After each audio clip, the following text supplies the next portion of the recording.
Good morning, everybody. I think we're live, right? Welcome to TLD Chat. Hey, it's 8 o'clock. Wow, I thought I was late for some reason, but apparently not. Wait, let me start over.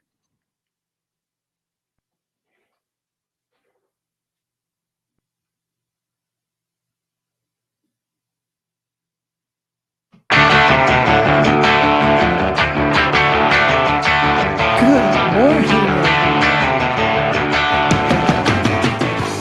Welcome to TLD Chat. Welcome to Thursday TLD Chat. Boy, nothing like having a couple technical glitches, as they say, to start your Thursday morning off right. Get the blood flowing. Time for more coffee, I think. Hello, everybody. Good to see Kevin in the house as our guest today. Fantastic. Kevin, I'm going to invite you into the video. Irby, great to see you too. Wow, lots of happy smiling faces this morning. Love to see it. Love to see it. All right, here we go. Where are you, Kevin? There you are. So while Kevin's going live and getting in on the video, let me just do my standard rundown of what we are and what we do. TLD Chat, we're the Training, Learning, and Development Chat. Training and Learning and Development professionals hanging out every morning, 8 a.m. Pacific time, 11 a.m. Eastern time, and 4 p.m. UK time. So we hang out and we talk about all of the work of training, learning, and development and what that means. You don't have to have the title. As long as you're needing to get some training done, training your distribution channels, your partners, your customers, your internal employees, onboarding, you name it, we'll talk about it and we'll cover it. If it has anything to do with improving performance of your workforce, improving the performance of your business in general, improving sales performance, all of those things that we do in the world of training, learning, and development. We'll talk about it. And today, we're probably going to talk a little bit about development stuff because we have the most wonderful and fabulous Kevin Thorn joining us this morning. I've got an incompatible message from you, Dr. Thorn. I'm not sure. You might be on a maybe Safari browser. Try doing Chrome, and we can get you in here.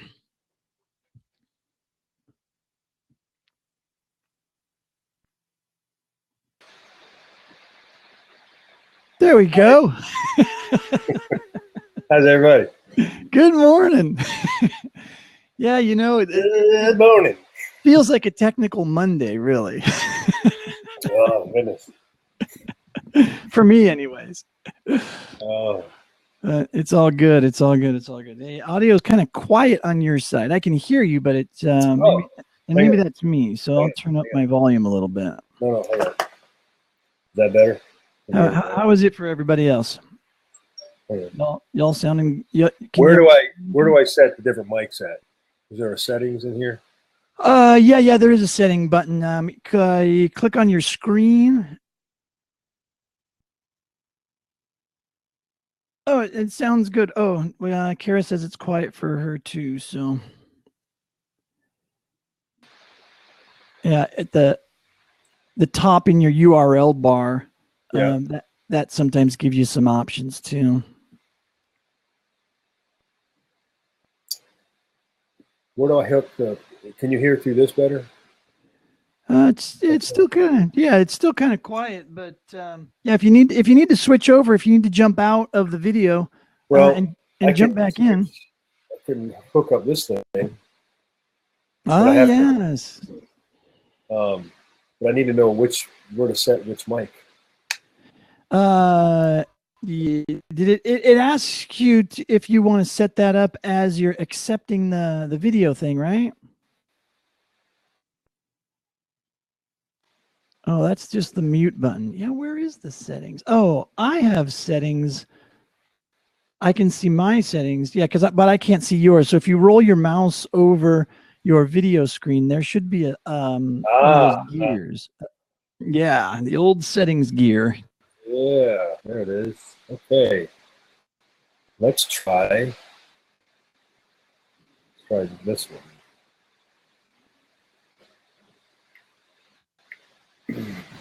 How's that? Better?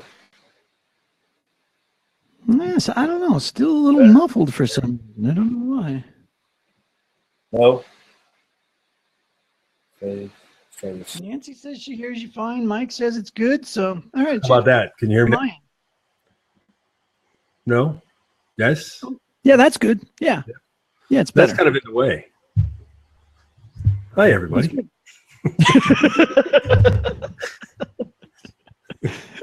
Yeah, you just got scooted over. Hold on, let me try something else. Hold on. Okay. It sounded pretty good though, actually. So you know, or maybe you could crank up the gain on that Yeti. That better?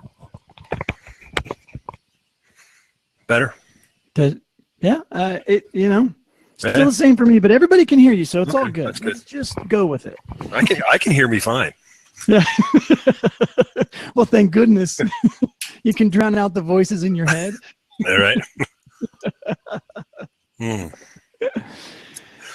All right. Question number 1. What type of pop filter do you have on your Yeti? Hey, great question. And Dana, I was going to ask Brent because this was kind of, what are we going to do today? But I have an idea, Brent, following Dana's question, that along with the boom and the shock mount, along with this gadget, along with this gadget, along with a new GorillaPod tripod, a new light. You're the gadget man. And a new microphone. And I was one of the original Kickstarter for the iSketchnote. Oh, yeah. And we can do an unboxing because I just got the brand new one. Ooh. So we got plenty to talk about. Yeah, Going back to Dana's thing, this is, I'm a frugal guy, kind of cheapy. This is $12.99 on Amazon. I don't know the brand, some off-brand, but it works really well. I will tell you, this is the shock mount that I just got. And I can't remember the name of it. I mean, not the name, the price. It wasn't that. It was like, swing that microphone back around so we can see it. Nice. So yeah, so the shock mount, guys, is that keeps it from. Yeah, it's so if the table wobbles or whatever, the microphone tries to sit as still as possible. It's like that's like the shock absorbers on your car. Yeah, exactly. It kind of provides the same function for a very sensitive microphone. Like I wouldn't need a shock absorber for this dynamic microphone because it's like the kind of microphone that rock stars swing around their heads and whatnot, and they're pretty hardcore. That's why I have to be so close to it because they're not that sensitive. But you get a microphone like the Yeti that is much, much, much more sensitive, and having that shock mount helps really keep vibrations and crazy weird other noises from entering in the mic sound. So yeah, one of these days I'll get one of those fancy ones. I cheaped out and bought the you know, that flexible arm mount that you have that pulls the microphone out and everything. Yeah. I bought one of those, but I cheaped out on it, and and it doesn't work at all. Which one did you get? My desk, and yeah, it doesn't work at all. Okay, check this out. This is kind of small. I think it extends to maybe 32, 36 inches. All right, I have all of this weight. So think of the weight of a Blue Yeti. I don't know if most folks don't know, but it's about, what, 4 or 5 pounds? I don't know exactly how much it weighs. It's heavy. Yeah, it's a heavy microphone. The shock mount is aluminum, so it doesn't weigh that much, but then you've got the, you know, the pop filter. Yep. And notice this stays right where it's at. Yep. I mean, it's a solid, heavy spring. And I was looking at these boom mics, or these boom, you know, arms and everything. And I didn't want to, like, reconstruct hardware and, you know, spend $100 or $150.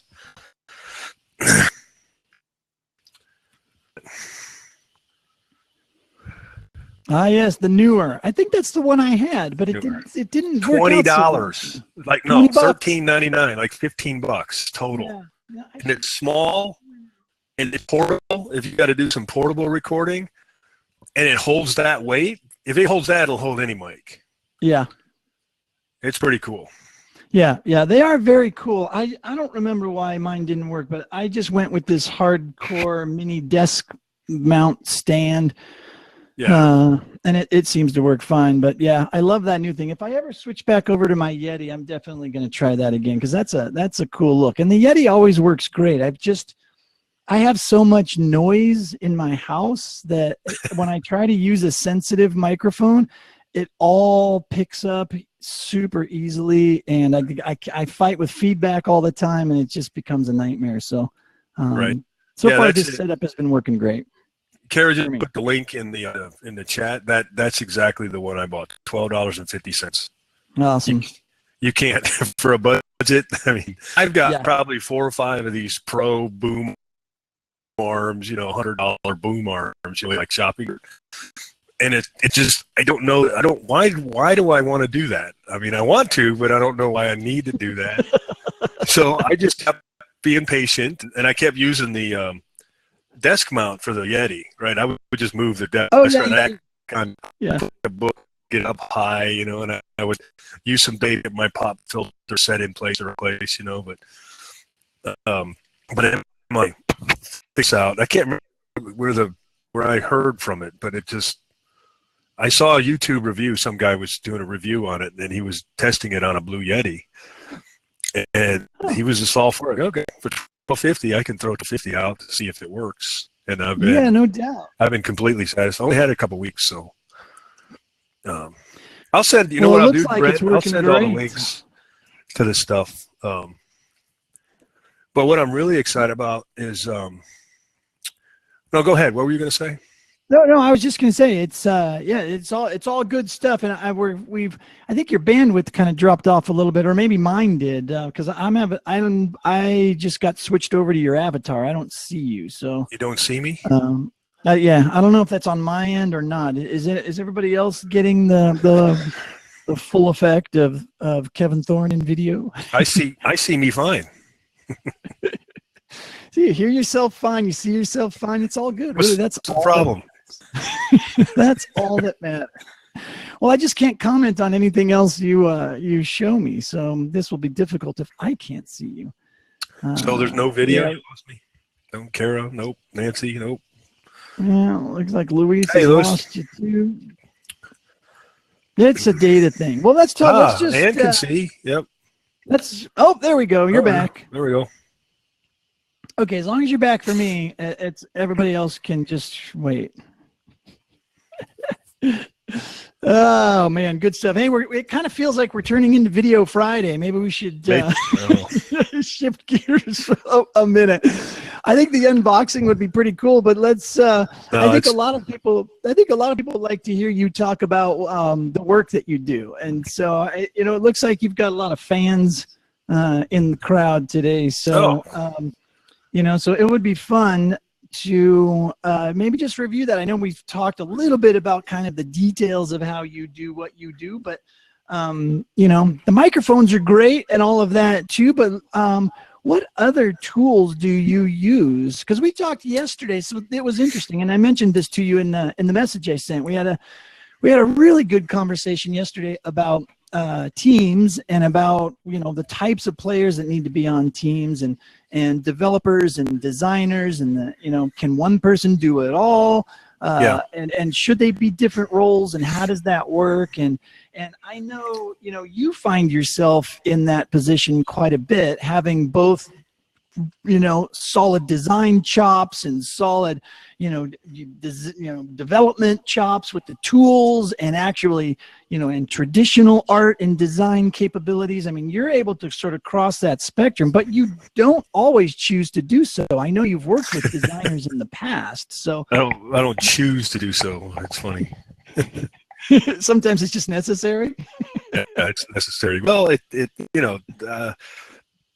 I was been doing a lot of reading and research lately on design and constructivism and constructionism and behaviorism and a lot of these other learning theories, because all the isms.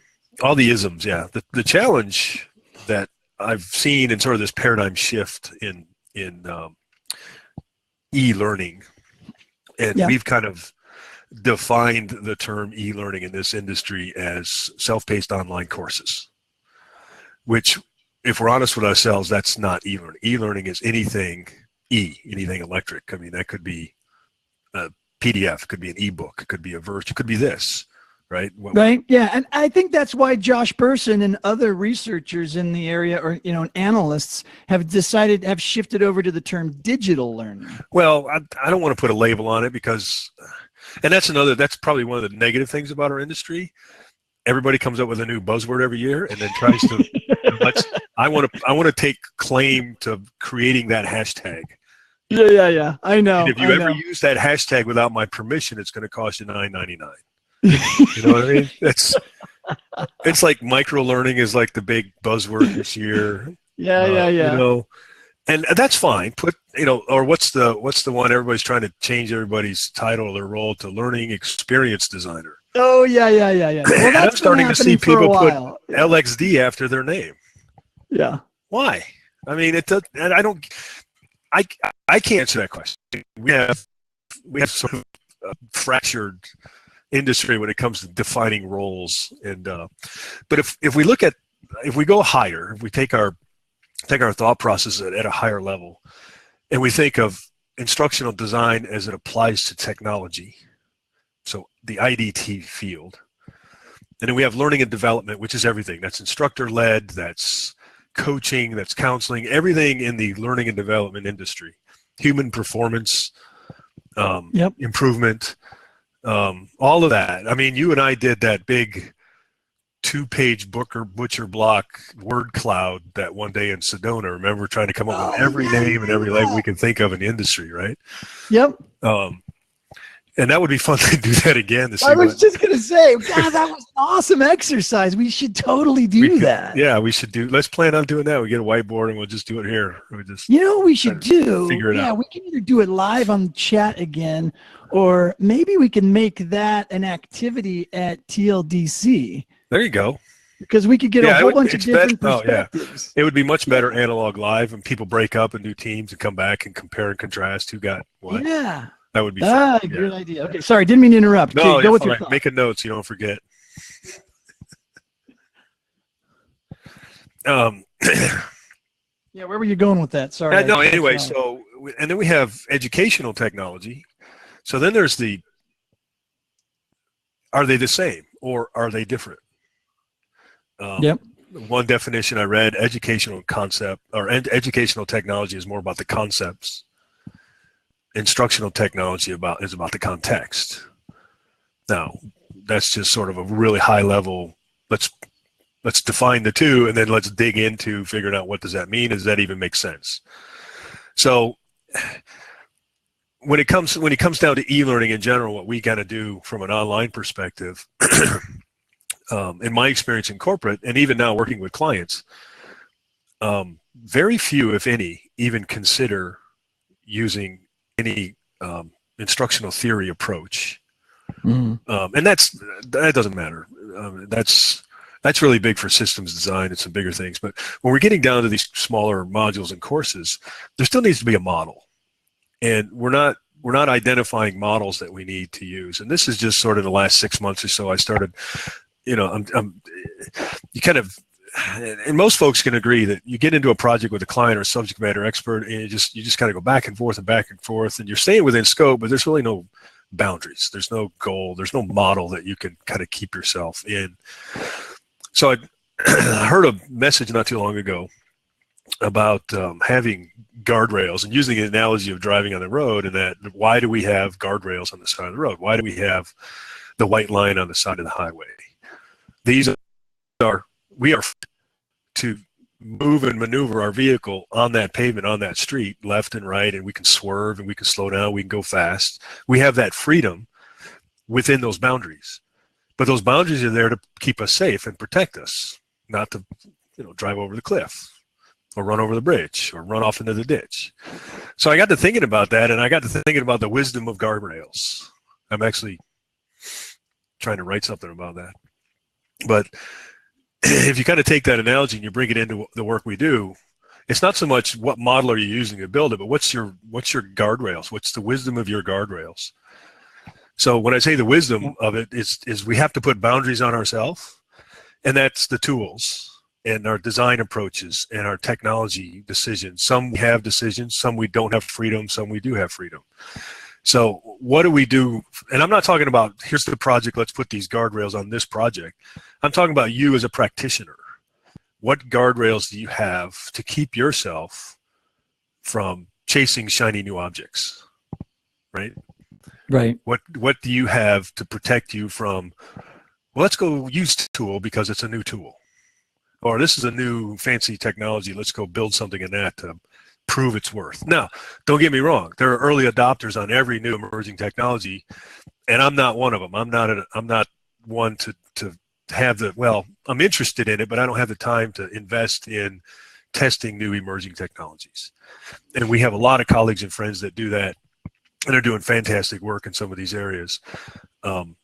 Where my work is, I'm still sort of in that trench where most of my clients either don't have the budget or the interest in those new technologies yet. They don't have a business need.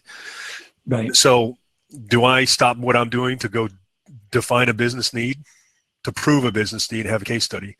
Or do I let others that are more interested have the time and the budgets to go do that? And then I just follow their progress. And then when somebody approaches me, I said, oh yeah, here, I've got somebody that I can refer you to that's doing this kind of work in this area. That sort of thing. So that's sort of my guardrail. It's to keep myself from wandering, and because you're like you, Brent. I could chase every new shiny object if you give me the green light. I can't do it though. I mean, unlimited time and whatnot. Yeah, I mean, I get. So I mean, I hear what you're saying, and it, the idea of being able to, listen to your clients and your customers and being empathetic to their needs and what it is that they want, as opposed to trying to prescribe the new shiny object or the new thing to them. And I think that gets missed a lot in what we do. I think sometimes we try too hard to push those solutions or those instructional design models and philosophies and how we do things, and instead of listening and really helping the customer or client, get what they want, right? Like right. Sometimes they want to be in control. They know what they want. They know what they want an e-learning course or whatever, and yet we say, no, what you really need is a performance support, this, that, or the other thing, or what you really need is a full-blown experience thingamajigger or whatever. And they're like, no. Yeah, that's I'm what, really Josh just put it out in the chat. That's what performance consulting is. But then what Josh just said brings up the next point. What is our role? Are you an instructional designer, or are you a human performance consultant? What is our role? And unfortunately, those are all the hats we wear. We have all those roles, whether we like them or not. You're put in those positions because our stakeholders don't know what they don't know, what they don't want. And we know what they need, but we can't just tell them this is what you need, and they don't know why. So now we have to come into a consulting role to where we can educate them, provide evidence, provide the research, provide the necessary. This is why you don't need an e-learning course. This is why you just maybe need a job aid kind of thing, right? Yeah. And that becomes more of that consulting role. But how do you become a consultant if you don't have your feet in the water of every one of those sort of fields in those areas, right? Yeah. And can you do that? Most people don't have the time or care. When it's 5 o'clock, man, I'm done. I'm not thinking about this work anymore. But I know that's not the you. Tip of it. What's that? I know that's not you, dude. I know you don't shut the door at 5 o'clock. If it's any consolation, I have not found my pillow before 1 a.m. in 3 weeks. Oh my gosh. I'm on a mission. Wow. Hey, you look good, man. For lack of sleep, you're looking good. I'm on a quest, and I'm on a quest for knowledge. Yeah, no, it's fantastic. I mean, you have been doing a lot of that stuff. I keep forgetting that you're on that road. Are you signed up for a PhD program? Is that what you're doing? Yeah, almost, not quite. I haven't found the right program yet, but I'm doing some. I don't even know. It's not even official. It's pre-doctoral studies. Okay. But it's whatever I do, I can transfer what I'm doing. Yeah. But I haven't applied for dissertation yet because I haven't really found the right school, what I want to do yet, where I want to go. Yep. So I'm just I guess filling my basket with all the necessary information that I need to have when it comes time to apply. Yeah. And then I can do that. So hopefully within the next year or so I'll land somewhere. Awesome. So awesome. But that's part of where the effort is right now. Is just doing a lot of research and reading and writing and and figuring it out. Yeah, I think that's where he's at, Bethany. I mean, I don't know. I guess I don't have to speak for you, but just trying to figure out what it is you want to do for your dissertation, right? Or do you have some ideas? I have some ideas. And I'm a big fan of comics. Yeah. And there's a lot of research on how comics have benefited early child development in comic medium for learning and education, but there's not a whole lot for adults. So part of my interest is, can I influence an adult on a new task? Here's your traditional way of learning this task, and here's a comic medium of learning that same task. Did they learn better, or do they retain more? Can they perform the task easier? That sort of thing. And that's just one idea, one question. The other question is when it comes to digital comics and motion comics and how visuals and the juxtaposition of text on screen and images. And there's a lot of research already out there that proves how visuals are more important. But there's an overload of that, and there's a misuse of that, as we know. So what's the proper way of doing it?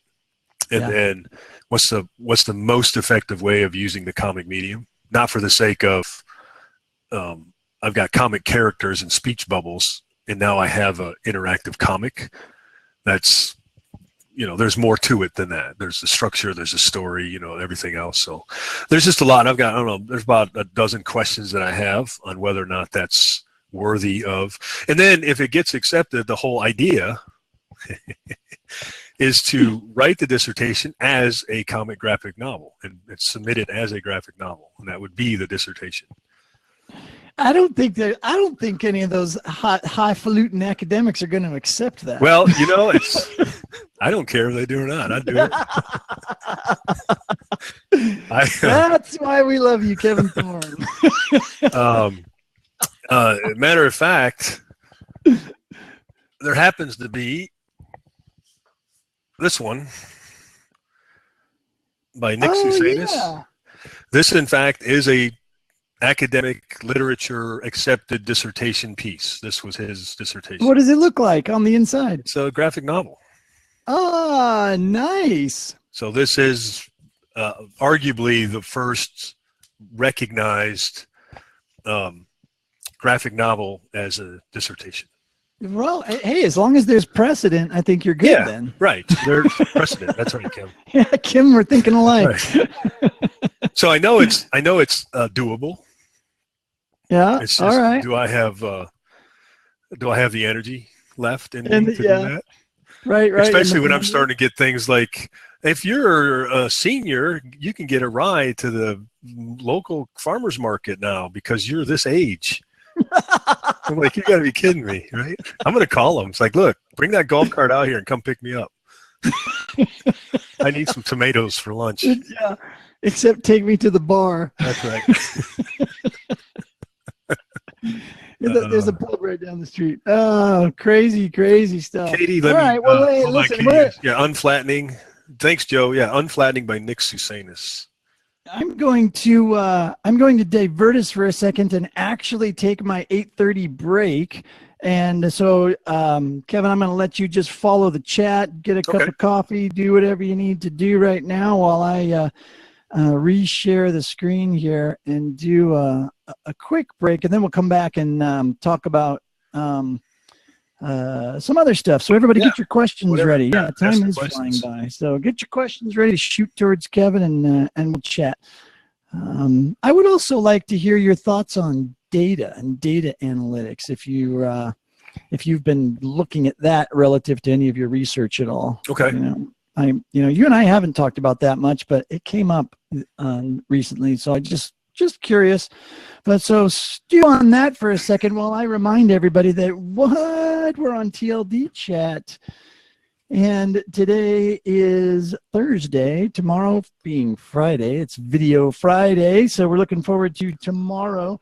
Thanks everybody for showing up and hanging out today and chatting with Kevin. Get your questions ready if you have anything specific you'd like to know. I know early on in the show, right about the 8 o'clock hour, somebody mentioned the type of pens that Kevin uses to draw. Maybe we can talk about that too, but there's always something fun to talk about with Kevin. So get your questions ready and even shoot them into the chat right now while I'm rambling. But I just want to cover a couple things real quick during the break and talk to you about, that's why I'm not getting that. All right, let's do this. I can do this kind of thing live because I can. And with the technical difficulties this morning, I didn't set up quite as quickly as I wanted to. But we have TLDC 18 coming up, and Friday is the deadline for the early bird registration. So get over to the website, TLDC 18, and get your registration in before the end of day on Friday, and make sure that you're all hooked up. Invite all of your friends, invite your colleagues, make it a team event if you want to, especially if you're up in the Great White North, where it's going to be very, very cold and snowy and chilly in January, but yet beautiful in the desert of Phoenix, Arizona. So it'll be a good time.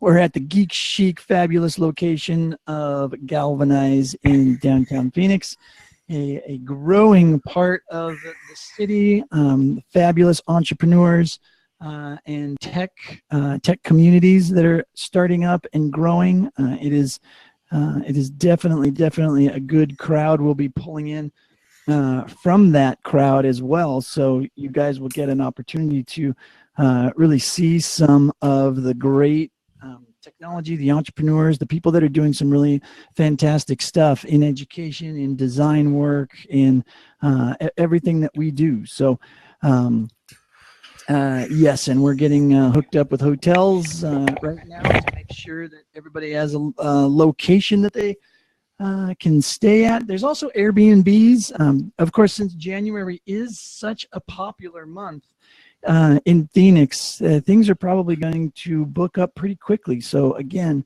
get on top of registration and booking your locations early.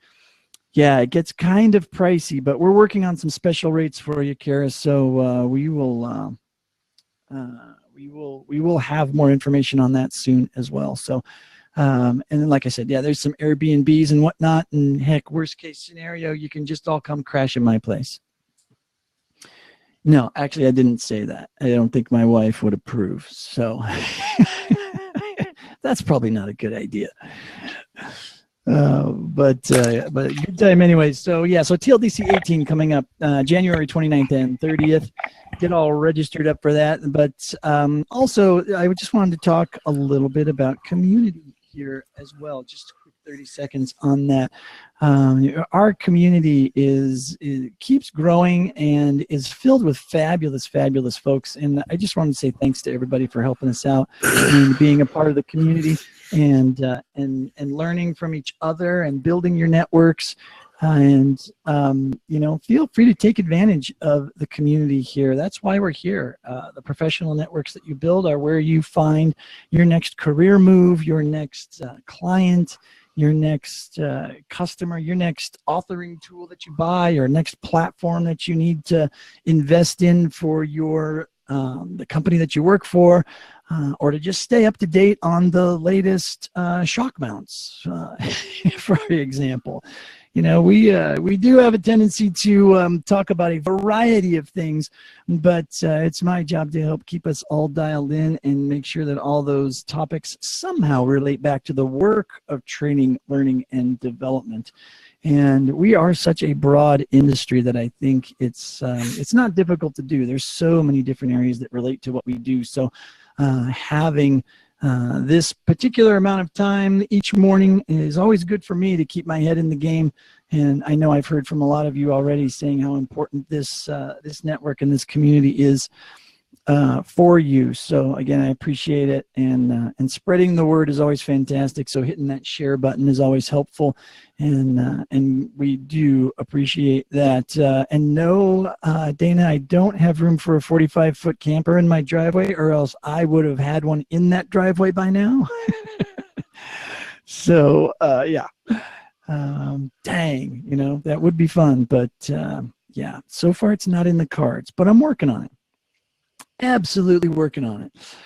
All right, so I think that's the big news. Luis, before we go back and get distracted, did I miss anything?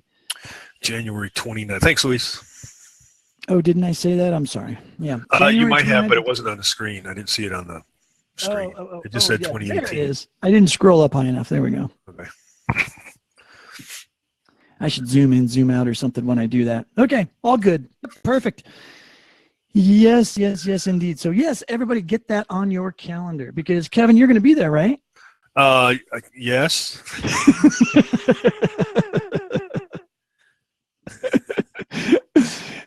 I get it. I'm picking up what you're putting out. It's all right. We'll talk later.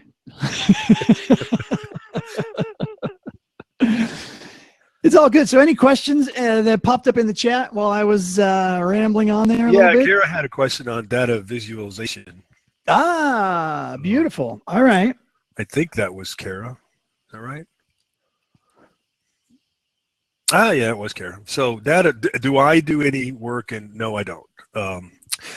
As actually doing, back up a little bit. I've been involved in some of the collection, the research, and the design of what that might look like, but I'm not doing the development work. Mostly because I'm not familiar with some of these new data visualization tools that are out there. I know some folks, some colleagues of ours that are doing a lot really great work in that area.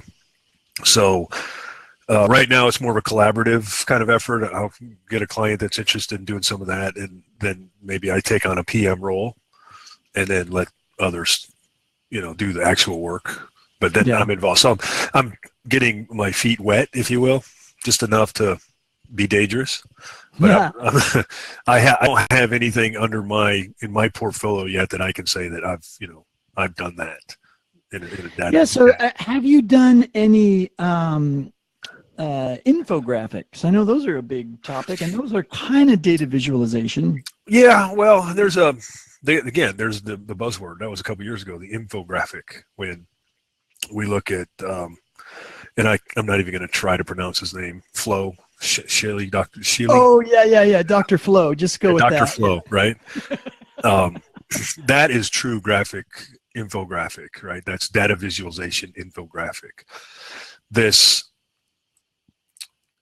trend of these sort of graphical representations of comparable data or comparable facts is more of an info poster than it is an infographic, right? So, and that's like, dare I say, that's sort of the elitist way of saying, well, that's not an infographic, that's an info poster. Well, you know, who cares, right? Somebody put the time into collecting the information, doing the research, getting the right facts together, did a nice graphic design, and put together what they call an infographic. And there's been companies that have launched because of that. PictoChart. I don't know if you're familiar with that. Yeah. PictoChart is an online tool that you can create these graphics like that. All you got to do is dump in your data and pick a theme, and they generate the graphic for you. So when I do infographics like that, I'm doing it more from a process visual, like a process map, more of a visualization of a story. Yeah. So I'm taking the viewer on a map or on a journey through the data or through the visuals. And so because I like my style, I push the whole comic medium. So I'll create sort of a big poster maybe, or a big chart that has characters, and characters represent different aspects. I just did one for a series of processes through buying, leasing, and manufacturing rail cars for large train railroad industry. And the challenge was how do we forecast whether or not we take rail cars out of service to modify them, or do we have enough surplus to lease, or based on those forecasts, do we have to buy more? So it's based on those, and then depending on those decisions, then it branches off into other processes. And then I just created a library of characters that represented all the different departments within that process. So one character would represent the engineering department. One process would represent the executive committee. So things like that. And then you would just, basically you'd go down a train track on this little train to these different departments. And it was 9 different illustrations in this sort of comic medium. So arguably, is that data visualization? No. It's not really data. Is it a process map? Yes. Is it an infographic? Yes. So you know what I mean? Design is subjective. It all goes back to that, right? So what I see visually, and I look at something and you're like, oh my gosh, that's the best thing. It makes sense to me. I get it now. I've been trying to figure this out. And now with these visuals, that makes complete sense to me. I get my aha moment, Yeah. And somebody else looks at that. That's confusing. That doesn't make sense to me at all. That just makes it worse for me. I can't see that. I need it in an outline form. So again, design is subjective, and it just depends on time, effort, and cost. Is it worth the effort to put in this extra level of visual design? Yeah, we have to go down that path when we're just doing instructional design stuff too, right? Do we put in the effort to make a course when a list of the steps to a process will do just fine, to solve the problem? I guess it all goes back to the business need, right? And really being able to understand what it is, the problem that they're trying to solve, and getting to the best solution. Yeah, right? And that's I think part of the challenge is the business need is those that are requesting training aren't coming from a formal instructional design background, right? Yep. I was just in a conversation the other day about the undergraduate level instructional design, and there's very few at the undergraduate level. They're all master level programs.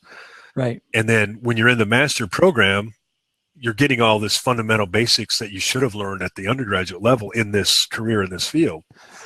So, we have a lot of these folks that, and myself the same, is an accidental instructional designer. I found myself through circumstance in this industry. So then I taught myself what I know today for the sake of this is my career. So I better, it's more of that self-development kind of thing. But what I found with talking to other stakeholders, they don't have that same passion. Yeah. They are thinking of, I have July 31st on my calendar. I have to have this done, and I have to get it done. And I think it's going to be e-learning. So here's what we're going to do. So there's really no time to really talk about the real world based on what we talk about and what the proper way of doing a model. And then there are those that really want to do it the right way, and they come into the project knowing that it's going to take longer than 3 weeks. And then you have time to really define the scope, look at the analysis of what is this, and are we tying everything back to the business need? Are we tying everything back to the performance goals?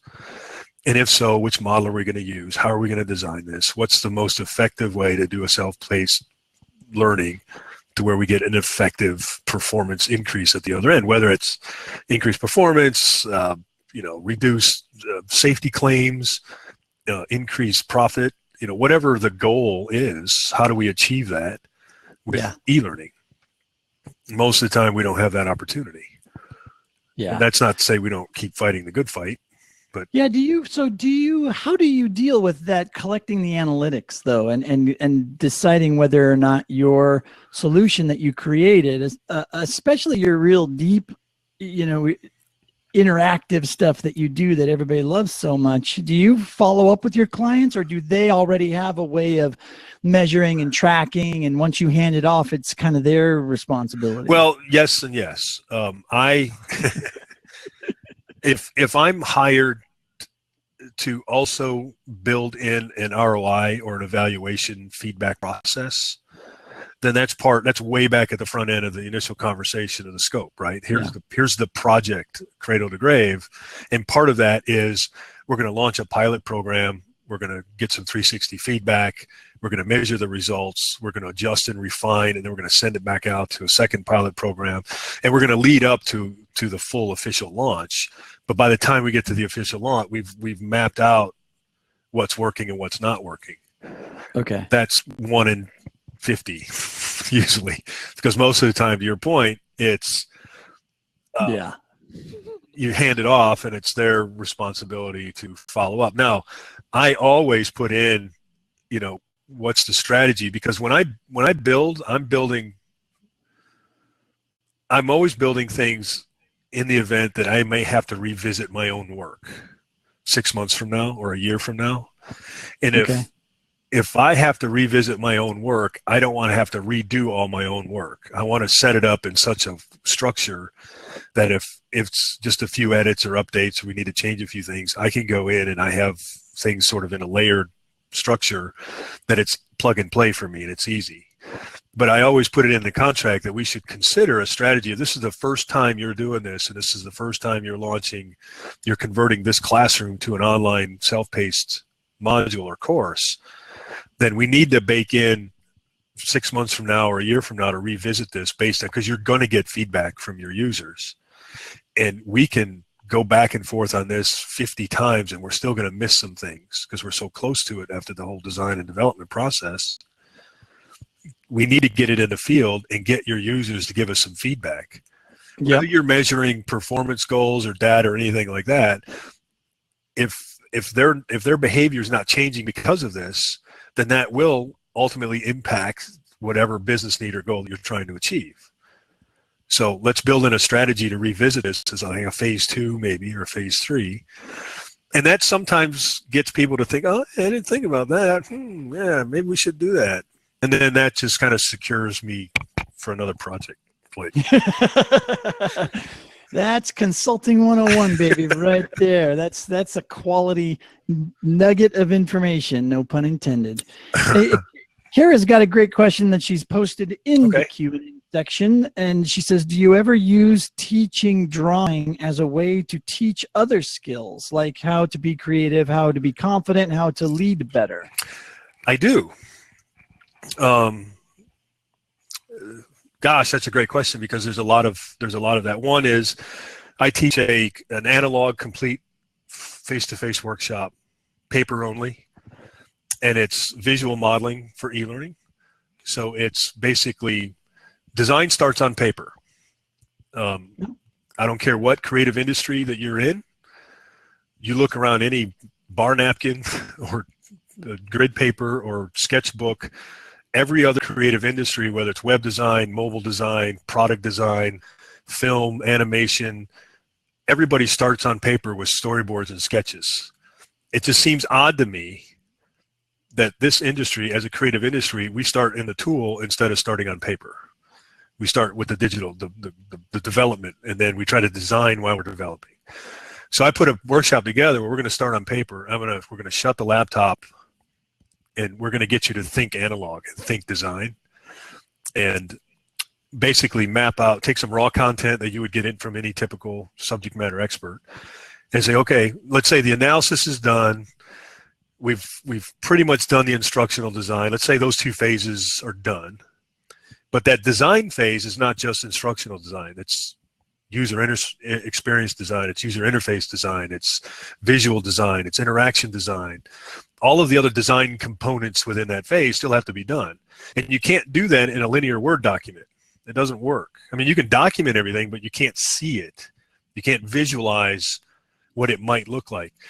So we take the day and we basically visualize what everything would look like in a model, building visual models. And by the end of the day, essentially you have a blueprint that you can go, it's tool agnostic. What I think is more important, it shouldn't matter what authoring environment you use to develop your e-learning courses, whether proprietary with inside an LMS system, whether it's a mobile-only type platform, whether it's one of the popular e-learning platforms. Your design should be agnostic enough to where I should be able to take a design and hand it to you, Brent, and you can go pick your own choice of what tool you want to build in and build this design. Yep. Now, and I use that as the architect's analogy because there's an architect sits down in Atlanta and designs floor plans for houses, sells them all over the country, and the architect never once sets foot on any foundation the house is being built because the contractor buys the plans and the contractor builds the house.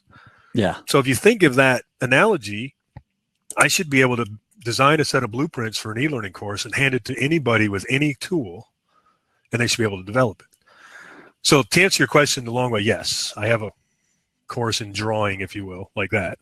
Well, it sounds like we just figured out what you're going to teach at TLDC 18 right there. We got. Well then. No, you have some fans. You have some people that want to take the course already. So, you know. That's cool. Well, and one of, you know, there's a couple others I'm working on. One is, and I'm a really big fan of Will Eisner and sequential narrative and storytelling.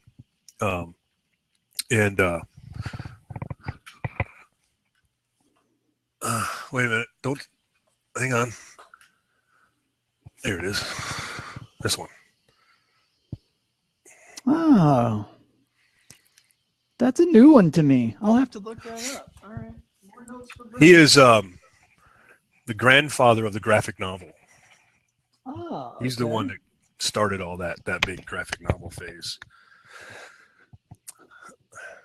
So, okay. So, where does, I'm going to get the name wrong. I want to say Scott Adams, but that's not the right name. Is Scott it? McCloud. And is it Scott McCloud? There's Yeah. So the Will Understanding Eisner. Comics guy. Will Eisner. It's also right where your finger is, your left This finger. Will Eisner. Oh yeah, there it is. Big. It's backwards for me. I can't. There we go. There's a much bigger version right up there at the top. Hang on. I got on my bookshelf. Hang on.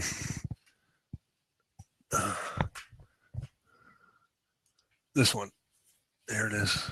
Yeah, that was my favorite. That was my original introduction to this idea and this concept. And that book alone goes into so much. Even if you're not thinking comics, if you're just thinking illustration and visuals, that book really got me thinking about how to simplify complex ideas and the idea of symbols representing things and how we visually, you know, see content and how we consume it and whatnot. How did that book impact you at all? Oh yeah. And what's fascinating about Scott McCloud's story is that his entire family are engineers, scientists. And as a kid, all of his brothers and his dad, engineers, scientists, and they were like, you got to be an engineer. He's like, I want to be a comic artist. But because he was like the nerd of the family, right? So he did, in fact, I just saw a tweet go by him. Matter of fact, so I got distracted. Oh, look. What, you? But he never, I mean, just in terms of a career, he went into engineering in the sciences, you know, so, yep. But he never gave up on the thing. So that book is written from an engineering perspective. What's the engineering of comics? Pacing, sequential, time and space, all of those engineering aspects of understanding how comics are put together. So if you're interested at all in creating that comic medium, that should be your #1 book to read first, because that's the mechanics of the comic medium. Yeah, he really does break it down and get you to understand those basics, and he does it in a very fun and easy to understand way. He definitely drinks his own champagne, as we'll say, right? And puts his money where his mouth is, and uses his own ideas to tell that story and deliver that message in a fantastic way. But if you want to dive deeper, yeah, there's other people you can go to go deeper in any one of those areas, but he does a great overview for sure. Yeah, just anyway, I mean, I've got all kinds of books up here. It talks about the bookshelf behind me is the nonfiction side of understanding visual narratives, storytelling, graphic novels, understanding making comics. So that's what this bookshelf is for. It's my quick reference, grab and go kind of bookshelf. Over there is all the graphic novels, the fiction story books and things like that. And then there's a few more on the other side of the studio that have different things, but all that fun stuff. All right, so we got excellent question. Katie, what are we very much for answering it and for defining our workshop for for TLDC. And somebody asked about. Did somebody ask about pens? Yeah, Kim was asking about your 602s, fountain pens, both or neither. Gosh, so there's pencils and pens. Hang on. One of my favorite pencil is the Blackwing 602. The Blackwing 602. 602. All right, good to know. This is Richard Williams, worked for Warner Brothers, Roger Rabbit, the artist for Warner Brothers, and during that period.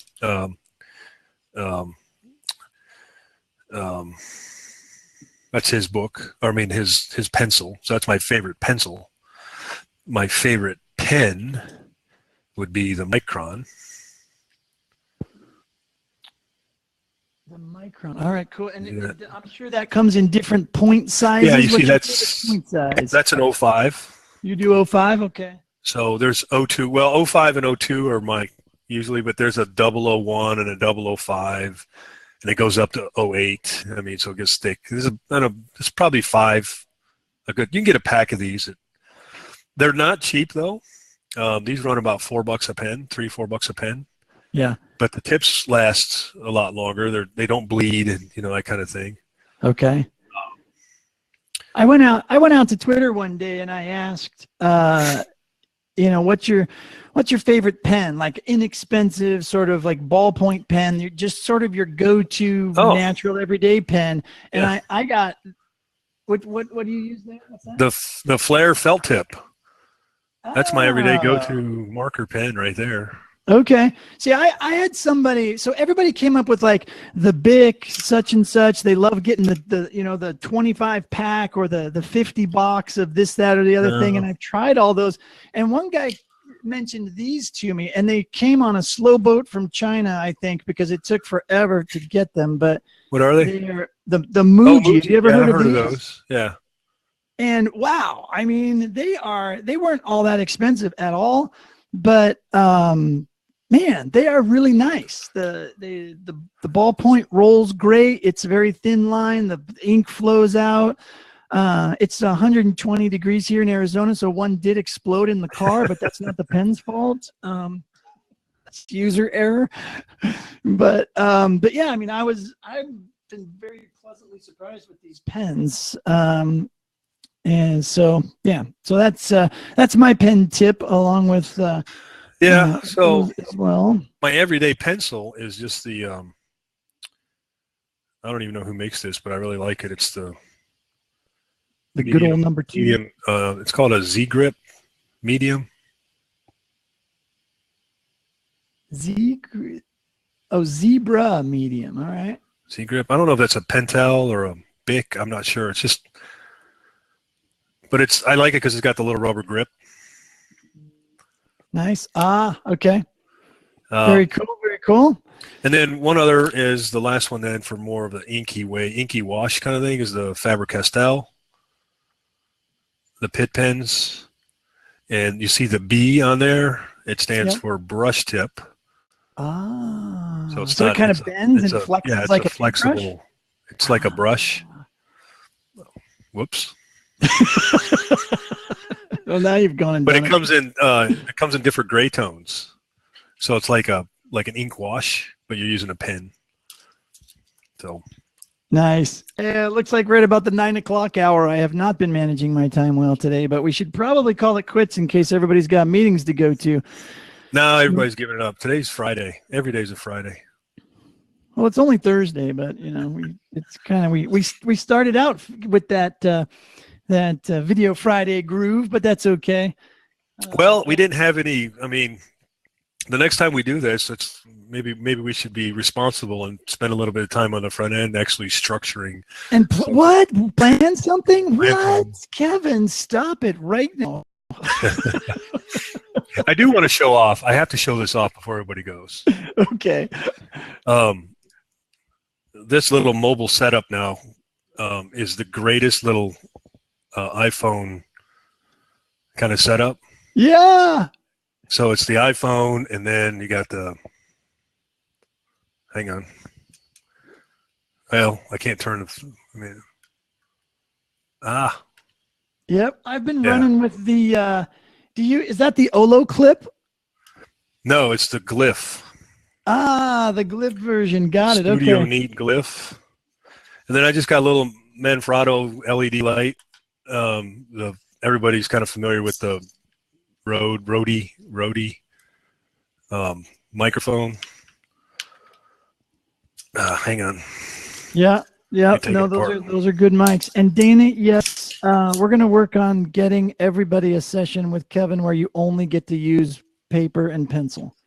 Yeah, we're going to try that. Here's the Glyph. That's it. So it's the new one, and it'll support any mobile phone, and it's got a hard latch, and then it's got the 1/4-inch standard on top, bottom, left, and right, or on the bottom, so you can hook up different gadgets. This is $30. Portable. That's how you got the gadgets hooked up. Nice. Wow, that's way cheaper than my Olo Clip Studio. Yeah. I think that was like just flip it on any old fits on any tripod, whether it's the little mobile ones or standard tripods. Yep, and then you still have 2 other 1/4-inch 20s for the light and 1 for the microphone. Yeah, then you get some little shoes. Yeah. Right. To connect all your other devices or any gadgets that you need to hook up your phone to. So yeah, so I'm getting into some video. I know Josh is excited to hear that. I've been telling him for like 2 years. I'm gonna do video. I really am. I'm gonna do it. It's all good. It's all good. Well, listen, thanks again, Kevin. And I promise we'll formalize something a little bit better. But you know what I really want to do, quite honestly, and I know we've talked about this a little bit, is that I want to do just like a regular like way we do it, whether it's 1 day a week or 1 day every other week or whatever. That's just the Kevin Thorn show. Oh, really? Yeah. So just part of the TLDChat. I mean, whether it's during this hour or you pick a different hour, I don't know. But we can totally plan that one and pre-produce it and everything, and just make it a place for people to hang out and learn all the cool stuff that you do. Okay. I'm game. I don't know what that would look like yet, but it's definitely an idea I've been kicking around. And I've been wanting to do that for a lot of people too. So pretty soon we'll fill the whole day with programming.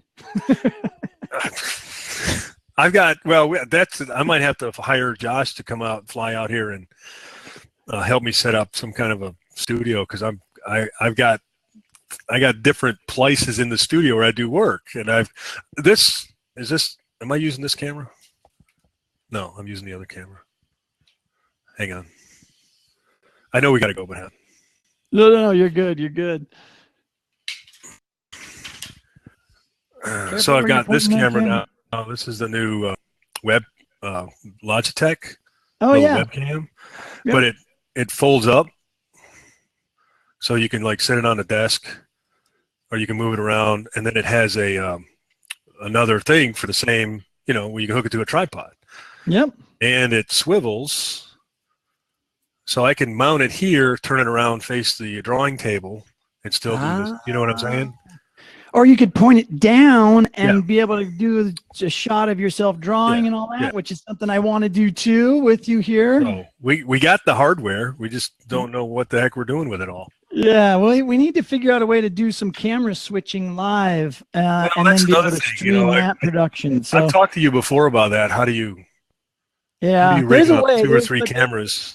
Yeah, the software to do that is at least the good stuff is a little pricey, but it definitely can be done. I know people who are doing really cool things with it. So yeah, if you're looking to go down that road, yeah, we can definitely have that conversation. So anyways, yeah, I'll better let everybody go. Holy smokes, we could sit here and talk forever. You probably have projects you need to get back to too, but thanks, Kevin. Appreciate it. You're welcome. Thanks, everybody. And Yeah, just find me on Twitter and ask more questions. I'm happy to share what. Yep. What's your handle on Twitter? Learn nuggets. Learn nuggets. You know, little nuggets of learning. That's right. That's what I keep telling people.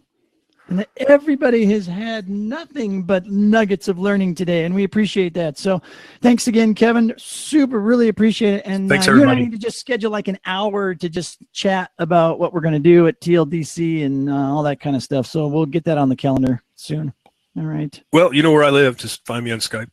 I do know where you live. I'll hook up. All right. All right. Good to see you, man. Thanks for everybody. doing this again. Appreciate it. Bye-bye. Take care.